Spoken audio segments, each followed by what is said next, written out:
I'm joined now by House Democratic Leader Hakeem Jeffries of New York. Let's start with the big news, Leader Jeffries, out of your hometown. Mamdani won a big victory. Have you endorsed him yet? I have not. We had a conversation on Wednesday morning where I congratulated him on the campaign that he ran, a campaign that clearly was relentlessly focused on the high cost of living in New York City and the economy. He outworked, he out-communicated, and he out-organized the opposition, and that's clearly why he was successful. So what's holding you back from endorsing him right now? Well, we don't really know each other well. Our districts don't overlap. I have never had a substantive conversation with him, and so that's the next step in terms of this process, to be able to sit down, which we agreed to do in central Brooklyn, discuss his vision for moving the city forward and addressing the issues that are important to the communities that I represent, a very diverse district that I represent in Brooklyn, including many African Americans, many Jewish Americans, many Caribbean Americans who are dealing with a lot of challenges in the city and want to make sure that the next mayor of the city of New York, whoever that may be, is prepared to tackle them. Mamdani calls himself a democratic socialist. He proposed, obviously, big tax increases, free mass transit, free bus fares, government-run grocery stores. Is this the kind of progressive socialism that we're going to see as the future of the Democratic Party, or is this unique to New York City? I think that one of the things we've been clear about from the very beginning as House Democrats is that we need to relentlessly focus on addressing the high cost of living in the United States of America. This country is far too expensive for working class Americans, for middle class Americans, for all those who aspire to be part of the middle class.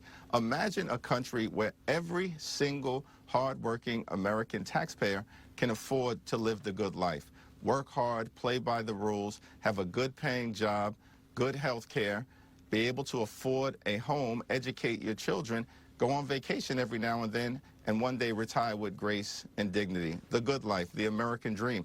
That is not accessible to everyone. And so I think it will continue to be important for all of us on the Democratic side to address relentlessly the issue of the lack of affordability in this country. Donald Trump promised to lower costs on day one. Costs haven't gone down, they're going up. In fact, the guy is crashing the economy in real time, imposing these reckless Trump tariffs that are going to increase costs by thousands of dollars a year, and he may even drive us toward a recession. You mentioned the diversity of your district, including a lot of Jewish constituents. Mamdani has made comments that some have said veer towards anti-Semitism. His initial statement after October 7th, he criticized the Israeli government but didn't criticize Hamas. He defended the use of the word globalize, or the phrase globalize intifada. And he even said that the Israeli Prime Minister Netanyahu should be arrested, or he would, if he were mayor, he would arrest Netanyahu if he visited New York City. Do these things concern you? Globalizing the intifada, by way of example, is not an acceptable phrase, and he's going to have to clarify his position on that as he moves forward. With respect to the Jewish communities that I represent, I think our nominee is going to have to convince folks that he is prepared to aggressively address the rise in anti-Semitism in the city of New York, which has been an unacceptable development. And any mayor, whether you're a Democratic mayor, a Republican mayor, an independent mayor, has got to commit to the safety and well-being of all of the people of the city of New York.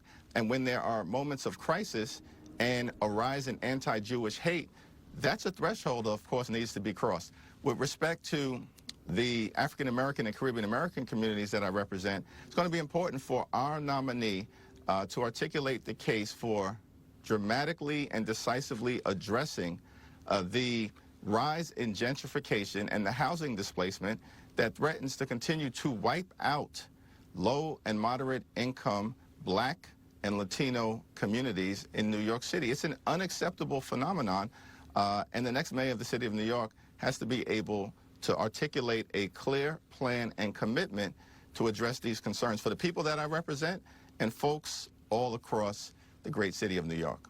All right, let's turn to developments here in Washington. The Supreme Court big decision, empowering Donald Trump by limiting the power of judges to stop his executive orders or to freeze his executive orders. How big a deal is this? This was really the one way, the one restraint on his actions that's been effective so far. Well, it was an unfortunate decision from a procedural standpoint as it relates to what should have been a very clear case. If there is any instance where nationwide injunctions are appropriate, it would be in a manner like what we've just experienced in terms of birthright citizenship, which is clearly a part of the Constitution. If you are born as a child in the United States of America, you are a citizen. So it was a procedural setback that was quite unfortunate, and it was a reckless decision in my view. However, in terms of the fight judicially to protect birthright citizenship, that remains alive and well. And we're just going to have to intensify our efforts now in district court after district court, or to get a class action certified on behalf of people who may be adversely impacted by this reckless Trump executive order. And you were at the briefing, the classified briefing Friday on Iran and on the U.S. airstrikes. Did you get satisfactory answers? And do you have a sense now, was the program really, I mean, President says obliterated, but what did you learn? Well, let's be clear. Iran is a sworn enemy of the United States of America, as well as our allies in the Middle East, like Israel and Jordan, and we can never allow Iran to be a nuclear-capable power. That said, there are a lot of questions that remain unanswered, in my view, as it relates to the actions that the Trump administration took relative to Iran. Why did they not seek the congressional authorization required by the Constitution for this type of preemptive strike?